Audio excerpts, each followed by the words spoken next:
எதுலேருந்து ஆரம்பிக்கலாம்? தமிழ்த்தாய் வாழ்த்துலேருந்து ஆரம்பிக்கலாமா, இல்லை வந்தே மாதரம் முதல்ல அப்படின்னு சொல்லுவீங்களா? தமிழ்த்தாய் வாழ்த்துன்னு சொன்னதுக்கு அப்புறமும் வந்தே மாதரத்தை கொண்டு வர்றது நீங்க தான். அதனால முன்னாள் ஆளுநருக்கு இருக்கக்கூடிய பெருந்தன்மை இந்நாள் ஆளுநருக்கு இருந்தா இந்த பிரச்சனையே இல்லையே. உள்துறை அமைச்சருக்கு பெரிய பெருந்தன்மை இருக்குப்பா. அவருக்கு அவங்களோட ஆர்டரில் நீங்கள் பார்த்தீங்கன்னா தமிழ்த்தாய் வாழ்த்து தான் 20 மாநிலங்களில் மாநில மொழி பாடல்கள் இருக்குது. நம்ம தமிழ்நாட்டில் மட்டும் இல்லை, 20 மாநிலங்களில் இருக்குது. அதனால் அவங்க சமீபத்தில் கொடுத்த கவர்மெண்ட் ஆர்டரில் முதல்ல அவங்க எந்த மாநில மொழி பாடலோ வேணாமன்னு அதை சொல்லவே இல்லை. புதிதாக வந்தே மாதரம் அறிமுகப்படுத்தப்பட்டு இருக்கிறது. வந்தே மாதரம் முதலில் இருக்க வேண்டும், தேசிய பாடல் ரெண்டாவது இருக்க வேண்டும், அதுக்கு அடுத்தால் ரெண்டாவது கூட வார்த்தை போல் அதுக்கு அடுத்தால் இருக்க வேண்டும். ஆக வந்தே மாதரத்திற்கு கொடுத்த ஒரு குறிப்பை தமிழ்த்தாய் வாழ்த்திற்கு கொடுத்ததை மாதிரி கொண்டு வந்து ஒரு மாதிரியாக தமிழ்நாடு அரசியல் ஆக்கிட்டாங்களே தவிர எங்கேயுமே கோர்ட்டில் கூட சொல்லியிருக்காங்க உள்துறை அமைச்சகம். இம்ப்ளிமெண்ட் அப்படி தானே மேடம் ஆகுது. தமிழ்த்தாய் வாழ்த்து 3வது போகிற மாதிரி தானே இன்னைக்கு இந்த மனோன்மணியம் சுந்தரனார் பல்கலைக்கழகத்தில் அது முதலமைச்சரோட பதவியேற்பு விழாவிலேயே பார்த்தோம். இல்ல அது ஆளுநர் பதவியேற்பு விழா, புரோட்டம் ஸ்பீக்கர் பதவியேற்பு விழான்னு ஆளுநர் இந்த பெருந்தன்மையை காட்டியிருந்தா, டாக்டர் சொல்ற இன்டர்பிரிட்டேஷனை ஆளுநர் செயல்படுத்தி இருந்தா இந்த சர்ச்சைக்கே இடம் இல்லையா? இல்ல இருந்திருக்காது. ஏன்னா என்ன பொறுத்த மட்டும் உள்துறை அமைச்சகம் எந்த உள்நோக்கத்தோடு அவங்க தமிழ்த்தாய் வாழ்த்து பின்னால பாட வேண்டும் என்று நான் ஏற்கனவே சொன்ன மாதிரி உள்துறை அமைச்சகம் என்ன அனைத்து மாநிலங்களுக்குமானது. தமிழ்த்தாயை பின்னுக்கு தள்ள வேண்டும் என்று உள்நோக்கம் உள்துறை அமைச்சருக்கு நிச்சயமா இருக்க வேண்டிய அவசியமே இல்லை. இருக்கா? இல்ல ஆளுநர் அமித்ஷாக்கு இல்ல அர்லேக்கருக்கு இருக்கு. நான் அப்படி நேரா சொல்ல முடியாது, அப்படி சொல்ல முடியாது, திருப்பி சொல்ல நேரா சொல்ல முடியாது. ஒரு ஆளுநராக இருந்தவங்க ஆளுநரை டிஃபெண்ட் பண்ணி தான் ஆகணும். ஆனா நான் அவரை பார்த்தா நிச்சயமா, ஏன்னா உள்துறை அமைச்சகத்தோட சுற்றறிக்கை இப்படி தானே இருக்கு, அதையே நம்ம இப்படி மாற்றி எடுத்துக்கணும்னு நான் கேட்கறதுக்கு நான் தயங்க மாட்டேன், கேட்கறதுக்கு நான் தயாராகவும் இருக்கேன் அப்படின்றத நான் தெரிவித்துக் கொள்கிறேன். ஒன்றும் இல்லாத பிரச்சனை தான் பெருசாக்கிட்டு இருக்கேளோ? இல்லை, அப்படி இல்லை. அதாவது தமிழ்த்தாய் வாழ்த்து மாண்புமிகு முதலமைச்சருடைய பதவியேற்பு விழாவிலே 3வது இடத்துக்கு தள்ளப்பட்டிருக்கிறது. ஆகவே அது முதலிடத்துக்கு கொண்டு வர வேண்டும் என்கிற முனைப்பு இருந்தது. ஆகவே தான் பிரதமரை, உள்துறை அமைச்சரை மாண்புமிகு முதலமைச்சர் அவர்கள் சந்திக்கிற போது ஒரு வழிகாட்டி நெறிமுறையை நீங்கள் தர வேண்டும் என்று சொன்னதனுடைய அடிப்படையில் தான் அவர் மாநில பாடல் முதலிடத்திலே என்று ஒரு உத்தரவு வந்தது. இது இந்தியாவுக்கே வழிகாட்டுகிற ஒரு நிகழ்வாக அந்த நிகழ்வை நாங்கள் பார்க்கிறோம். அது மாத்திரமல்ல, இது வந்ததற்கு பிறகு மனோன்மணியம் சுந்தரனார் பல்கலைக்கழகத்தில் ஆளுநர் பங்கேற்ற அந்த பட்டமளிப்பு விழாவிலே மீண்டும் 3வது இடத்துக்கு தமிழ்த்தாய் தள்ளப்பட்டது அந்த வாழ்த்து. அப்படி என்றால் எப்படி ஏற்றுக்கொள்ள முடியும்? மந்திரி கலந்து கொண்ட நிகழ்ச்சியில் 2வது தள்ளப்பட்டது இந்த தீர்மானம். அப்புறம் ஆமா, மாநில மந்திரி இல்ல, அதுதான் உங்க மந்திரி முதல்ல மத பாடல் வருது, அப்புறம் தமிழ்த்தாய். அதுதான் இதற்குத்தான் முற்றுப்புள்ளி வைக்கிற விதத்தில் தான் சட்டமன்றத்தில் தமிழ்த்தாய் வாழ்த்துக்கென்று ஒரு தீர்மானம் கொண்டு வந்து இன்று அடுத்த நடந்ததான் நிகழ்ச்சி இந்த நிகழ்ச்சி. அதற்கு பிறகு உங்களுக்கு தெரியாதது இல்ல, தமிழ்த்தாய் வாழ்த்த தமிழ்நாட்டில் மாநில பாடலாக ஏற்றுக்கொண்டு எல்லா அரசு நிகழ்ச்சிகளிலும் முதல்ல அதை பாடணுங்கிறது எனக்கு தெரிஞ்சு நமக்கு 70s இருந்து அந்த ஆர்டர் இருக்கு. நம்ம எல்லாத்துக்கும் நம்ம அமல்படுத்தி இருக்க வேண்டிய நாம புதுசா என்ன ஆர்டர் கொண்டு இல்ல. இப்ப இதற்கு பிறகு கடுமையான ஏற்கனவே மேதக ஆளுநர் அலுவலகத்தில் இதை குறித்து நாங்கள் கேட்டதற்கு இல்லை, நாங்கள் இந்த நடைமுறை தான் நாங்கள் ஃபாலோ பண்ண முடியும். வந்தே மாதரம், அதற்கு பிறகு தேசிய பாடல், அதற்கு பிறகு தமிழ்த்தாய் வாழ்த்து என்று தெளிவுபடுத்தினார்கள்.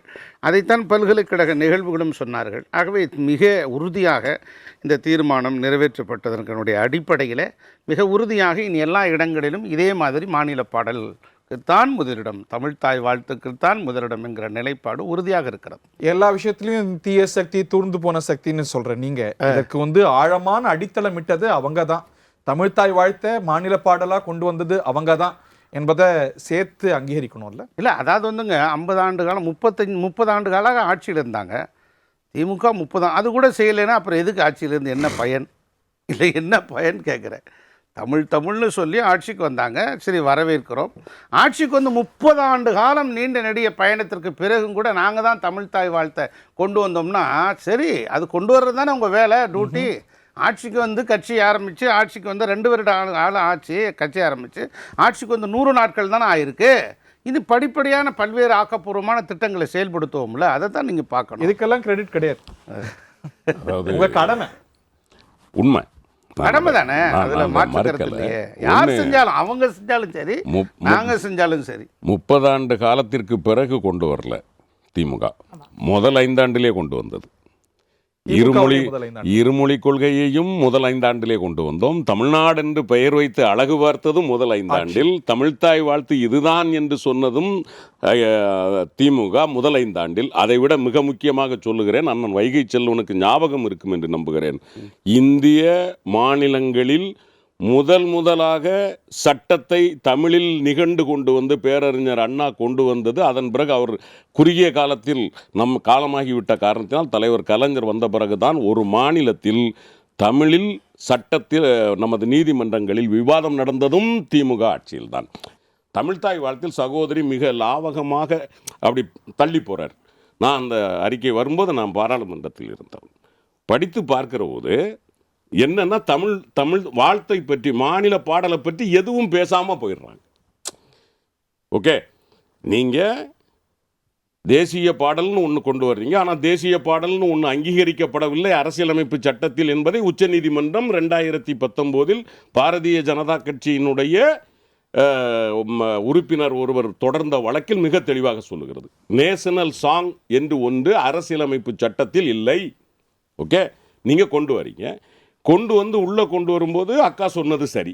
என்ன, இந்த 2இல் எதை முதலில் பாடுவது என்றால் நீங்கள் தேசிய பாடலை, வந்தே மாதரத்தை. அப்படியானால் நான் சொல்லுவது, மாநில மொழி பாடல்கள் இருப்பது என்பது உள்துறை அமைச்சருக்கு தெரியாதா? மாநில மொழி பாடல்கள் இருக்கிற மாநிலங்களில் மாநில மொழி பாடல் முதலில் கோர்ட்லயே சொல்லிட்டாங்களே. இல்ல, நான் சொல்றது, அந்த அறிக்கையை கொடுக்குறீங்களே, கொடுக்கும்போது ஏன் நீங்க பேசாம விடுறீங்க? அதான் சொல்றேன், ஏன் பேசாம விடுறீங்க? இல்ல அந்தந்த மாநிலம் அதுல முடிவு செய்வாங்க. சந்தேகமே இல்ல, உள்துறை அமைச்சருக்கு சந்தேகமே இல்லாததுனாலதான். எப்படின்னா மாநில பாடல் என்றால் மாநில பாடல் தான் முதலில் பாடப்படும். இல்ல உங்களுக்கே சந்தேகம் வருது, நான் கேக்குறேன். இது ஆளுநருக்கு தெரியாம போச்சு. நீங்க தெளிவா சொல்லிட்டு ஆளுநருக்கு விளையாடி இருக்க மாட்டாரு. இல்ல, நான் 3வது கொண்டு போனதுக்கு காரணமே இந்த ஆள் தான். யாரு? தமிழ்நாடு ஆளுநர் வந்து நம்ம தெளிவுபடுத்தினா ஆளுநருமே அதை செஞ்சிருக்க முடியாது. இல்ல அது இல்ல அதுக்கு நான், ஏன்னா இப்ப தெளிவுபடுத்திருக்காங்களா கோர்ட்ல, நாங்க வந்து 3வது பாடணும்னு சொல்லவே இல்லைன்னு. அடுத்த நாள் நீங்க எல்லா பத்திரிகையும் எடுத்து பாருங்க. ஏன்னா ஒரு சந்தேகம் இருக்கும் பொழுதுதான் நீங்க இதுல முதல்ல பாடணும்னு, உங்க மாநிலத்துக்கு முதல்ல தான் பாடணும்னு மத்திய அரசு சொல்ல வேண்டிய அவசியம் இல்லையே. அக்கா சொல்லுவதை போல தமிழ் பாடல் தான், வாழ்த்துத்தான் முதலில் பாட வேண்டும் என்று சொல்ல வேண்டியதில்லை, தெரிந்துதான் என்றால், ஒருவேளை ஆளுநர் ஆர்லேக்கர் தப்பு செய்திருந்தால் முதலமைச்சர் கேட்க தவறிவிட்டாரா? கான்வகேஷன் எப்படி கான்வகேஷன்லயே தமிழ்த்தாய் வாழ்த்து 2வது பாடப்பட்டிருக்கு திமுக ஆட்சியிலே. இல்ல நான் சொல்றது, பொன்முடி கலந்துட்டு இருக்காரு, தேசிய கீதம் முதல்ல. அதைத்தான் நான் என்ன சொல்ல வரேமா, தேசிய கீதம் அவர் பாடப்படும் போது, இது 3வது இடத்துக்கு போகும்போது ஏன் நம்ம கொஸ்டின் பண்ணல? பிரச்சனை 2வது போனா தப்பில்ல, 3வது போனா தப்பில்லை என்பதில்ல, 2வது போக வேண்டும் என்பது ஒன்றிய அரசினுடைய. அந்த நிகழ்ச்சியில உயர்கல்வித்துறை அமைச்சரை கலந்துக்கல, புறக்கணிச்சிட்டாங்க. Okay, it complicates because of the national song. இந்த நேஷனல் சாங்கா நீங்க வந்தே மாதரம் கொண்டு வருவதே பிரச்சனைக்குரியது. எதற்காக இந்த பாடலை இந்த வடிவத்துல கொண்டு வர்றீங்க? இதுக்கு வேற நோக்கங்கள் இருக்கு, குறிப்பாக மத நோக்கங்கள் இருக்கு. இல்ல, நான் மறுபடியும் சொல்றேன், இதுல வேற மத நோக்கம் ஒன்றும் இல்ல. நம் இளைஞர்களுக்கு வந்தே மாதரம் பாடல் தான் நம்மளோட சுதந்திரத்தின் அடிநாதமாக இருந்தது என்பதை தெரியப்படுத்துவதற்கும் நேற்று எல்லாரும் சேர்ந்து பாடியிருக்காங்க. ஆனா இதையும் ஒன்றை நான் மறுக்கிறேன், அது வந்து ஒரு மதத்திற்கு எதிரானது என்பதை நான் மறுக்கிறேன். துர்கா தசப்பிரஹரண தாரிணி கமல கமல தல விதாயினி அப்படின்னா அவர்களை வணங்குகிறேன்னு சொல்லும்போது நாட்டை துர்கையாக, வாணியாக, லட்சுமியாக நீங்களும் நானும் அசோகாவும் வைகை செல்வனும் வணங்கலாம். எதற்காக நாட்டை பேராசிரியர் கான்ஸ்டன்ட் ரவீந்திரனும் நவாஸ்கனி அவர்களும் துர்கையை வணங்கணும்? ஒன்றை கேட்கிறேன். இது வந்து மதசார்பற்ற நாடுன்னு சொல்றீங்க. எக்ஸாக்ட்லி. அப்ப மதசார்பற்ற நாடு என்று வரும்போது முதலில் காங்கிரஸ் தான் இதுல ஒரு பிரிவினை, இப்படி பாட முடியாது, இஸ்லாமியர்கள் அதுல எதிர்ப்பு தெரிவிச்சாங்கன்றது சொல்றோம். ரவீந்திரநாத் தாகூரும் எதிர்ப்பு தெரிவிச்சார். ஆனா இன்றைய காலகட்டத்துல இன்னைக்கு இந்த நம்மளோட தேசிய பற்று இருக்க வேண்டும் என்பதற்காக கொண்டு வரப்பட்டது. ஆனா இதுல எல்லாவற்றிலுமே உள்நோக்கம் கொண்டு வருவதுதான் நம்மளோட. வேற என்ன நோக்கம் இருக்க முடியும்? இந்த வந்தே மாதரம் பாடலே 2 ஸ்டான்ஸா தான் இருந்தது. அதுல வாணி கிடையாது, துர்கா கிடையாது, லட்சுமி கிடையாது. இப்ப நீங்க அதையும் சேர்த்து பாடுனா அவர் ஏன் பாடணும்? அவர் வந்து ஏக இறைவனை வணங்கக்கூடியவர், அவருக்கு வேற வழிபாடு இருக்கு. நீங்களும் நானும் தேசத்தை துர்கையா வணங்கலாம், அவர் ஏன் வணங்கணும்? வாழ்க்கைனா போதாதா? நம்ம நாடு வந்து பன்முகத்தன்மை கொண்ட நாடு. அதுல வந்து நாம வந்து எல்லாரையும் அவங்க- உள்ளடக்கணும். இல்ல, இல்ல, எங்க ஒரு கடவுளையும் சேர்த்துக்கணும். நிமிடம். ஒரு நிமிடம் இல்ல அவர் என்ன சொல்றாரு, குறைந்தபட்சம் பாட்டுல எங்க எங்க கடவுளையும் கடவுளையும் சேர்த்துக்கங்க. அதுல அப்ப சேர்த்து இருந்திருக்கலாம், ஏன் சேர்க்கல? ஏன் சுதந்திர போராட்டத்துல சேர்த்துனா இன்னும் நீங்க தீவிர சேர்க்க வழிகளோ? மாட்டீங்களோ? அப்ப பிஜேபி இல்லையே.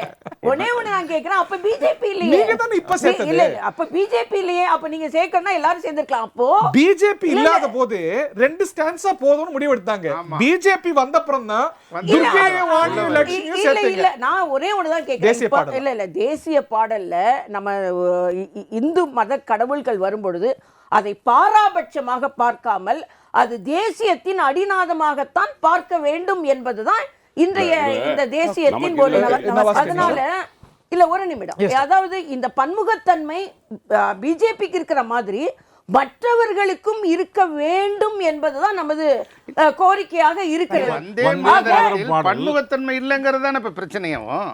இல்ல, அது அந்த அந்த பாடல் தான் அங்க நிறைய பேர் பாடி, தொண்டர்கள் பாடி அந்த தேசியத்தை நாம் கொண்டு வரும் பொழுது அந்த உணர்வுக்காக நாம பாடுகிறோம் என்று ஏன் எடுத்துக்கொள்ள மறுக்கிறீர்கள்? அதை ஏன் நீங்கள் தவிர்க்கிறீர்கள்? அதான் எங்களோட கேள்வி. வந்தே மாதர பாடலில் தேசத்தை, நாட்டை புகழக்கூடிய வரிகள், இயற்கை வளங்களை புகழக்கூடிய வரிகள் எல்லாம் இருக்க வேண்டும் என்று நம்முடைய சுதந்திரத்திற்காக போராடிய தலைவர்கள் எல்லாம், காந்தி உட்பட ரவீந்திரநாத் அவர்கள்லாம் முதல் 2 ஸ்டான்ஸாவில் எந்த சர்ச்சையும் இல்லை, அதை பாடலான்னு முடிவு பண்ணது.